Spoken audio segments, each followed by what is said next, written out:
नमस्कार दोस्तों, लोकराज 03 में आपका हार्दिक स्वागत है। आज आपको राजस्थान की भूमि पर लेकर आया हूं, जो खाटू श्याम जी मोड़ जिसको बोलते हैं, जहां आप पूजा के लिए जाते होगे तो उस एरिया में आपको देखने को मिलेगा कि आज से करीब करीब 70 या 80 साल पहले यहाँ का क्या कल्चर था। जब भारत के अंदर जब ये कुर्सियां नहीं थी, जब लोहे और स्टील से बनाई गई वो चीजें नहीं थी, तो आप देखोगे कि इसको, ये जो एक कुर्सी की तरह है, इसको मुड्ढा कहा जाता है।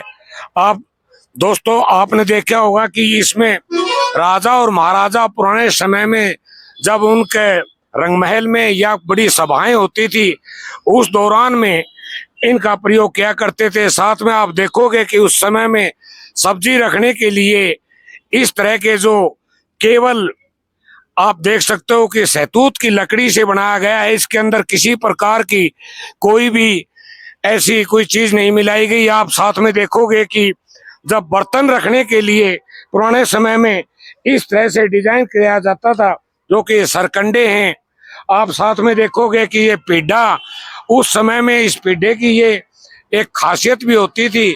जब नई बहू जो शादी करके आती थी तो उसके ऊपर बैठने की एक रिवाज होती थी, जिसको आज भी भारत और के उत्तर भारत के हरियाणा, राजस्थान और पश्चिमी यूपी में इसको पीढ़े के नाम से बोला जाता है।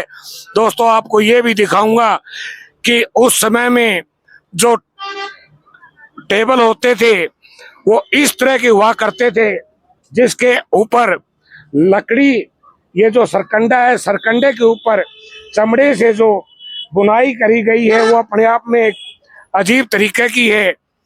और आपने देखा भी होगा कि समय के अनुसार जैसे प्रदूषण से फैलने भी वाली बीमारियां हैं, जिनकी वजह से चाहे लोहा है चाहे स्टील है, उसके अंदर हम चाहे सब्जी रखें चाहे कपड़े रखें, उससे कहीं न कहीं नुकसान होता है। तो दोस्तों आपने देखा कि ये जो पालना कहते हैं, जब छोटा बच्चा जन्म लेता है तो उस समय में जब आज की तरह मॉडर्न दुनिया नहीं थी, तो बच्चे को इसमें सुलाने के बाद परिवार के जो बुजुर्ग होते थे, जो किसी कारणवश खेत में नहीं जा पाते थे, और जो जो बच्चे की माँ और उसका फादर, पिताजी जो खेत में काम करने जाते, तो बच्चे को यही एक आराम गाह होती थी।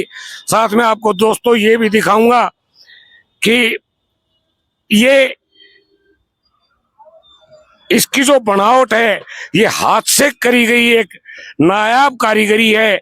आज इसको खरीदने वाले तो काफी हैं, लेकिन लगता है कि समय के अनुसार जब ये लोग यहाँ नहीं रहेंगे या इसको आगे नहीं बढ़ाएंगे तो हमारी संस्कृति भी शायद खत्म हो जाएगी।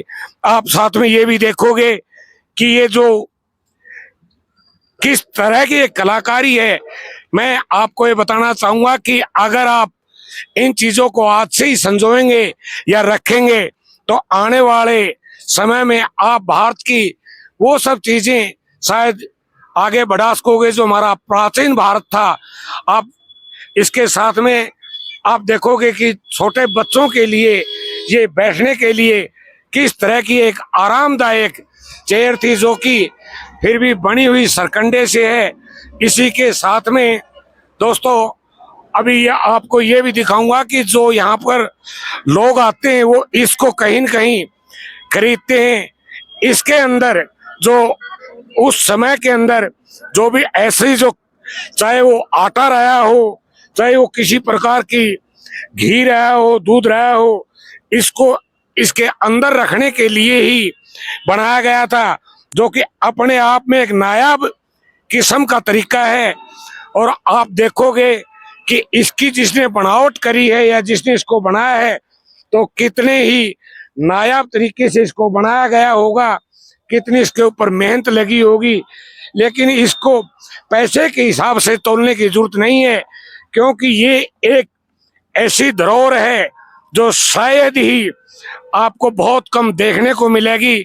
साथ में जो हमारे यहाँ आज सोफा सेट हैं, वैसे ही देखो उस समय में सरकंडे से और सरकंडे से ही बनी हुई जो इसकी रस्सी है, ये किसी भी मौसम में, बारिश हो चाहे गर्मी हो, ये खराब नहीं होती। बारिश के दौरान में अगर इसको किसी वजह से भीगने से बचाया जाए तो ये बड़ी कामयाब रहती है। और इसके अंदर किसी प्रकार की भी कोई भी, चाहे वो घुन हो या तो लकड़ी, कभी बर्बाद नहीं होती। केवल मात्र इसको आग से और पानी से बचाए रखने की ही जरूरत होती है। इस पर मौसम का कोई फर्क नहीं पड़ता। और साथ में आप महसूस भी करोगे जब आप इसके ऊपर बैठोगे तो आपको पुराना भारत का वो कल्चर भी याद आएगा, जब हमारे देश के राजा महाराजा या जो बड़े लोग थे, इनको शादी विवाह में भी जब लड़की शादी करके जब अपनी ससुराल जाती थी तो दहेज के तौर पर इस तरह के सामान दिए जाते थे जो शायद आज लुप्त प्राय हो गए हैं। तो दोस्तों, आपको ये वीडियो कैसे लगा और इसके बारे में आपकी क्या राय है? मेरा मकसद केवल मात्र भारत की वो धरोहर जो शायद कुछ समय के बाद में लुप्त प्राय हो जाएगी, तो अगर कभी आपको मौका मिले तो इस एरिया में आना, राजस्थान में आपको ये हर जगह मिल जाएंगे। जय हिंद दोस्तों।